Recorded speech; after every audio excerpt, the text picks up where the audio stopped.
पीछे से घूमकर मेरे सर पर आकर लगे पीछे। और अगर इतनी स्पीड पॉसिबल है कि सेब को जब कैनन बॉल से फायर किया जाए और वो अर्थ के कर्वेचर से घूमकर पीछे की तरफ से आकर हमारे सर पे लग सकता है, तो अगर हम डक कर जाएं और सर को झुका लें, तब तो वो सेब कंटिन्यूसली हवा ही में घूमता रहेगा।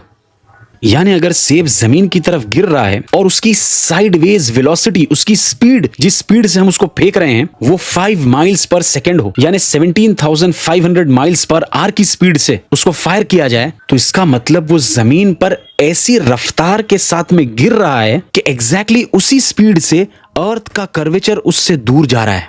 Earth's curvature is curving away from the apple। तो न्यूटन ने इससे यह डिस्कवर किया कि एक गिरता हुआ सेब और घूमता हुआ चांद, ये दोनों आइडेंटिकल है, एक ही तरह है। यानी सेब भी गिर रहा है और चांद भी गिर रहा है, दोनों में ये चीज कॉमन है कि दे बोथ आर फॉलिंग। फर्क सिर्फ ये है कि जो सेब आप हाथों से छोड़ते हो और जमीन पर गिर जाता है, इसमें वो स्पीड और साइडवेज वेलोसिटी नहीं होती, लेकिन चांद के पास वो स्पीड और साइडवेज वेलोसिटी है। और इसीलिए सेब तो जमीन से टकराता है, लेकिन चांद जमीन के इर्द गिर्द घूमता रहता है और जमीन से टकराता नहीं है। दैट्स न्यूटोनियन फिजिक्स, जिसको आइजैक न्यूटन ने 17th सेंचुरी में पब्लिश किया, a treatise of the system of the world में। And trust me, apple didn't fall on Newton. ये सिर्फ न्यूटन का कमाल नहीं था, और उसने खुद ये बात एक्सेप्ट की, if I have seen further it is by standing on the shoulders of giants. यानी ये जो मैंने उलूम का इंकिशाफ किया है, ये कोई मेरा कमाल नहीं है, बल्कि मुझसे पहले जो लोग गुजरे हैं उनका भी इसमें बहुत बड़ा हाथ है। वेस्टर्न वर्ल्ड से जब आप पूछेंगे कि वो कौन लोग थे, तो वो कहेंगे गैलीलियो गैलीलाई, निकोलस कोपरनिकस वगैरह वगैरह। लेकिन हम ये कहते हैं कि उससे भी थोड़ा सा पहले अगर आप जाएंगे तो गोल्डन एज ऑफ इस्लाम का इसमें बहुत बड़ा हाथ है, जिसमें दो बड़े नाम हैं, अबू रैहान मोहम्मद बिन अहमद अल बैरूनी और अबू अली अल हस्सान इब्नुल हैथम। ये दोनों अल बैरूनी और इब्नुल हैथम के नाम से आज मशहूर है। खैर, इसको एक तरफ रखिए, अब आइए एजाज कुरान की तरफ। और कुरान का कमाल देखिए आप कि अल्लाह ताला इस आयत में जो कसम खा रहे हैं, फला उक़सिमु बिमवाक़िअन नुजूम, इसमें अल्लाह ताला पोजीशंस ऑफ स्टार्स की तो कसमें खा रहे हैं, और लफ्ज अल्लाह ताला ने इस्तेमाल किया मवाक़िअ का, यानी स्टार्स की वो पोजीशंस